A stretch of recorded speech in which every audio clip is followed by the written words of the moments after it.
प्रिय विद्यार्थियों,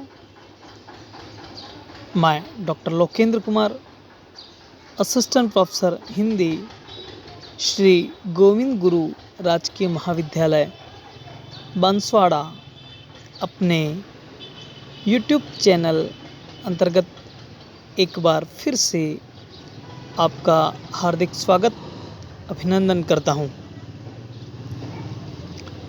प्रिय विद्यार्थियों, जैसा कि आप जानते हैं, इससे पूर्व हमने डॉक्टर राजेंद्र मोहन भटनागर द्वारा रचित नाटक रक्तध्वज का नाट्य विश्लेषण प्रारंभ किया था। उसी श्रृंखला में आज हम उस प्रकरण को कुछ गति प्रदान करने का प्रयास कर रहे हैं। डॉक्टर राजेंद्र मोहन भटनागर द्वारा रचित यह नाटक और इस नाटक में कुल 3 अंक हैं और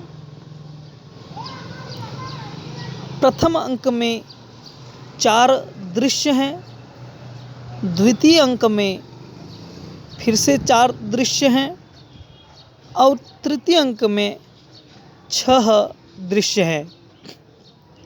इस प्रकार कुल 3 अंकों में 14 दृश्यों में समाहित यह नाट्य रचना है। इसमें जो प्रमुख पुरुष पात्र हैं उनमें गोविंद स्वामी प्रमुख हैं, जो कि इस नाट्य रचना के नायक हैं। अन्य प्रमुख पुरुष पात्रों में दित्या, सुवान, रुकाशा, गणेशा, कुरिया, पूजा, नाहर सिंह, जयसिंह, शटन, भूरिया, दौलत सिंह हैं। ये अपने लिए निर्धारित स्थान पर मंच पर प्रवेश करते हैं और अपने संवादों के द्वारा नाट्य रचना को गति प्रदान करते हैं। ये प्रमुख पुरुष पात्र हैं। इनके अलावा कुछ अन्य पुरुष पात्र भी हैं, जिनमें सौभाग्य सिंह, पहला और दूसरा सयाना, ढोलकिया, सेमसन, पुजारी, अहलकार, इलियट, कुछ व्यक्ति और जज हैं, जो जहाँ जहाँ पर नाट्य रचना को गति प्रदान करनी होती है वहाँ पर कुछ समय के लिए प्रवेश करते हैं और अपनी भूमिका का निर्वहन कर तिरोहित हो जाते हैं। इस नाट्य रचना में स्त्री पात्रों की संख्या बहुत कम है। प्रमुख स्त्री पात्रों में सावंती, चिमी और राजमाता हैं। काल की दृष्टि से हम पूर्व में चर्चा कर ही चुके हैं। 19वीं सदी का पूर्वार्ध और जो मानगढ़ का नरसंहार हुआ था वह था 17 नवंबर 1913। सीमा राजस्थान है। राजस्थान का ठेठ दक्षिणतम जिला बांसवाड़ा और बांसवाड़ा में भी राजस्थान और गुजरात का ईडर क्षेत्र,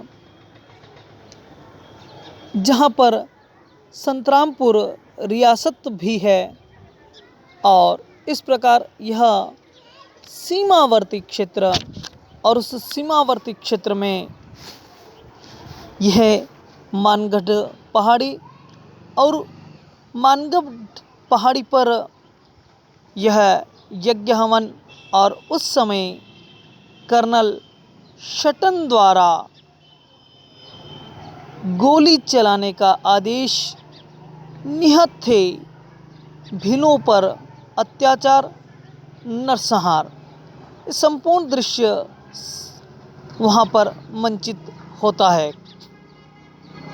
सौभाग्य से मैं स्वयं इस पवित्र भूमि का एक छोटा सा अंश हूँ और मानगढ़ का वह दृश्य, वह पहाड़ी, वह वन कंदराएँ, वह भील जनजातियों से घिरा प्रसिद्ध स्थल, वह शहीदों की भूमि देखने का अवसर प्राप्त हुआ है।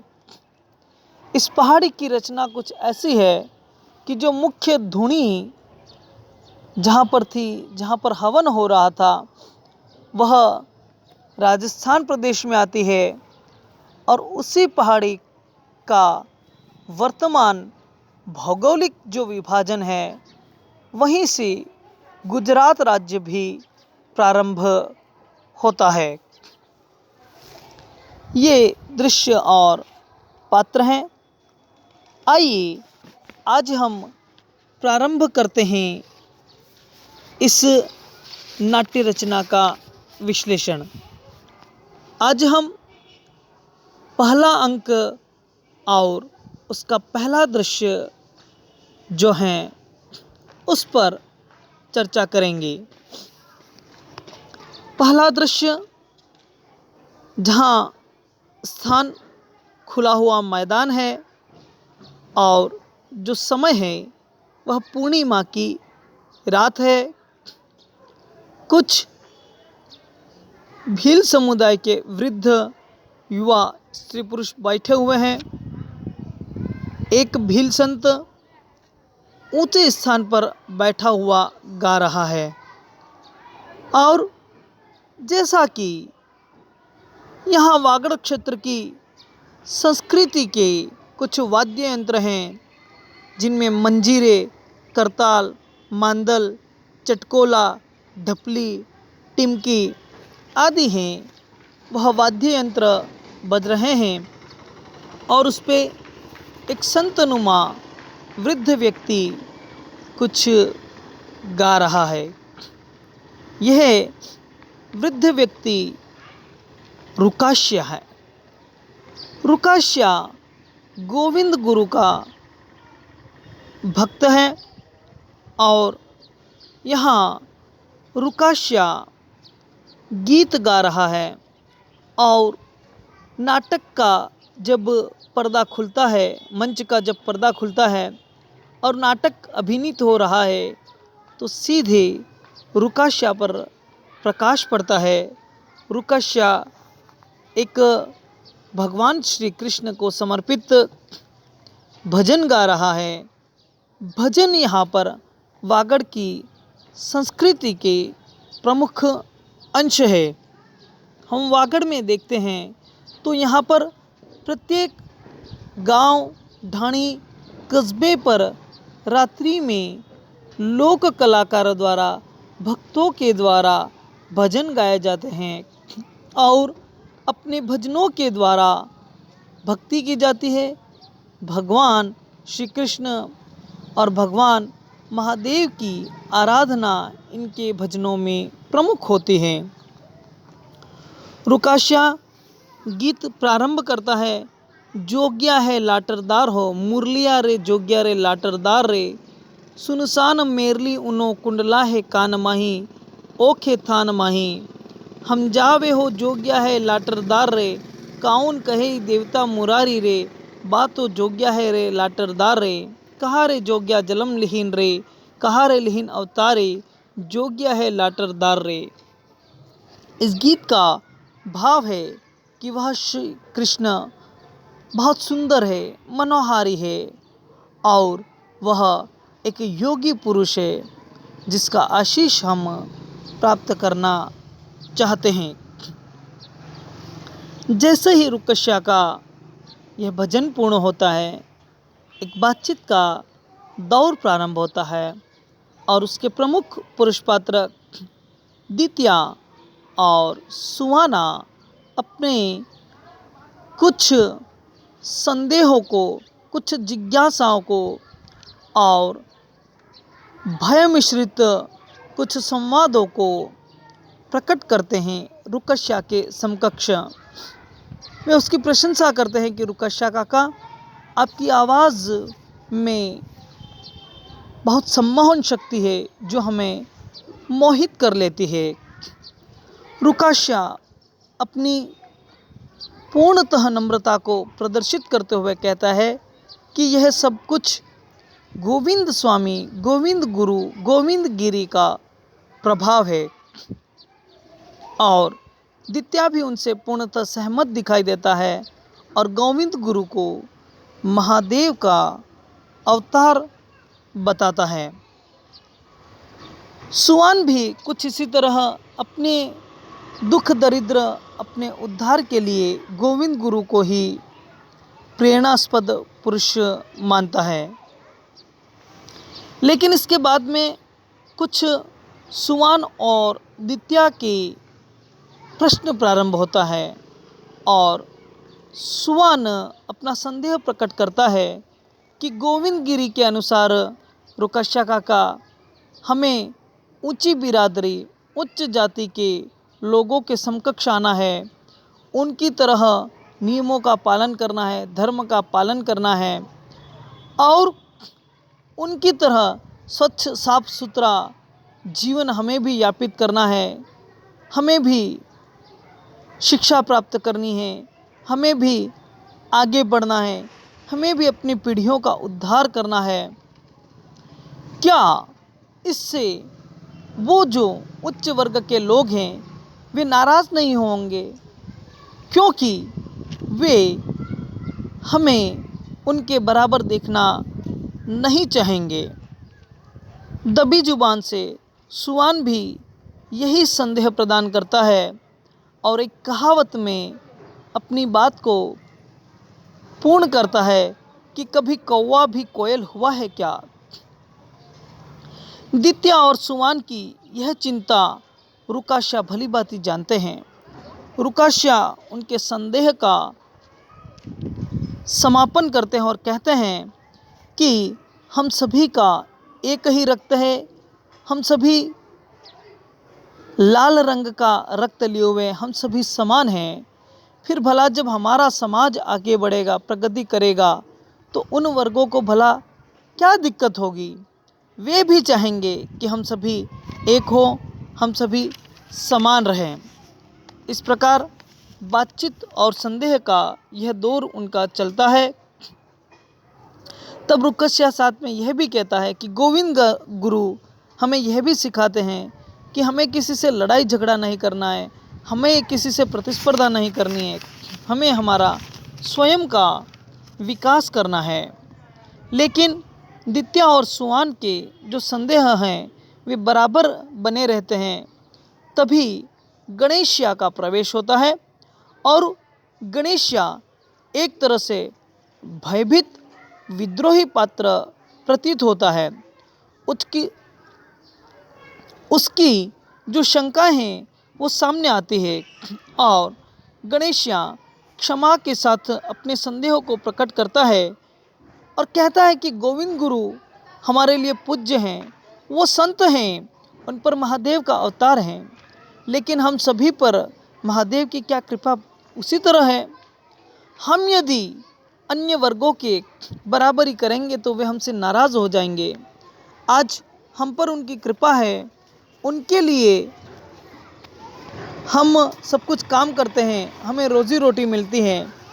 यदि हम उनके खिलाफ होंगे तो वे हमसे नाराज़ होंगे और हमारी रोजी रोटी जो है वह भी चली जाएगी। इस प्रकार गणेशिया बहुत भयभीत है। सुवान और दित्या भी गणेशिया की हाँ में हाँ मिलाते हुए अपने संदेह प्रकट करते हैं। तब रुकाशिया उनको समझाते हैं कि हम न तो हिंसा करेंगे, न ही हम लड़ाई करेंगे, न ही हम झगड़ा करेंगे, न ही हम किसी से प्रतिस्पर्धा करेंगे। हम तो गोविंद गुरु के द्वारा बताए गए मार्ग पर चलकर हमारा स्वयं का विकास करेंगे और अहिंसा से करेंगे। रुकाशिया कहते हैं कि हिंसा किसी मुश्किल का हल नहीं है, वह तो खुद में एक बड़ी समस्या है। इस प्रकार रुकाशिया उनके संदेहों का यहाँ पर समापन परिहार करते हुए दिखाई देते हैं। रुकाशियादित्य और गणेशिया सुवान का यह बातचीत का क्रम चलता रहता है और यहाँ पर गणेशिया एक रास पर से पर्दा उठाता है और कहता है कि गांव का पुजारी है, वह सभी को समझा रहा है गांव में कि गोविंद गुरु की बातों में मत आओ।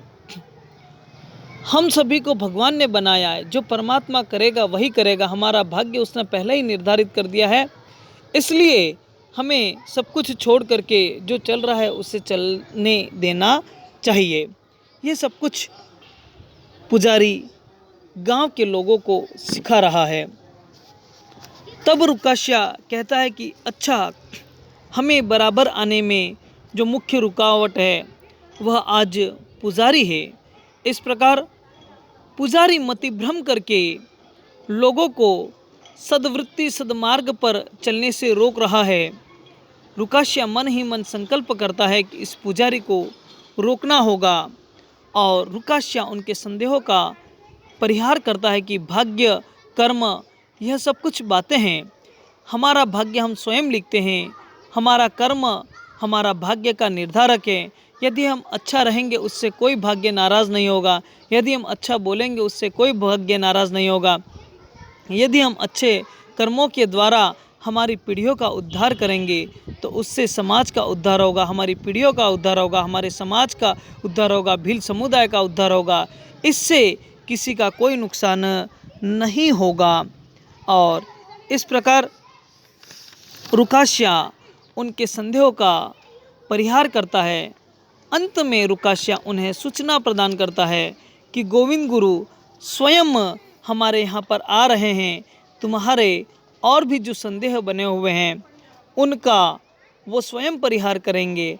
और इस प्रकार वो अपनी रुद्राक्ष की माला बताता है कि देखिए, गोविंद गुरु ने मुझे ये रुद्राक्ष की माला पहनाई है और इसके साथ में मुझे नियम बताया है कि अब मैं कभी भी मांस मदिरा को हाथ नहीं लगाऊंगा, उनका प्रयोग नहीं करूंगा, प्रातःकाल स्नान करूंगा, अब मैं शुद्ध और पवित्र हूँ, स्नान करके भगवान की भक्ति करूंगा, दिन में अपने मेहनत करूंगा, काम करूंगा, काम से बिल्कुल भी जी नहीं चुराऊंगा और अपने जीवन को सार्थक करूंगा, बच्चों को मैं पढ़ने के लिए भेजूंगा।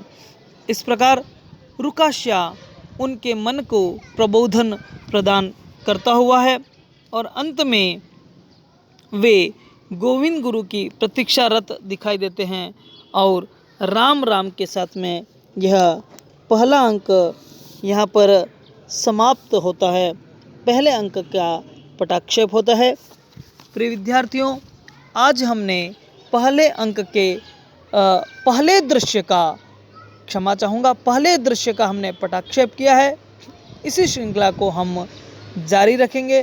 तब तक आप सभी को शुभ अध्ययन के लिए बहुत बहुत शुभकामनाएं। धन्यवाद।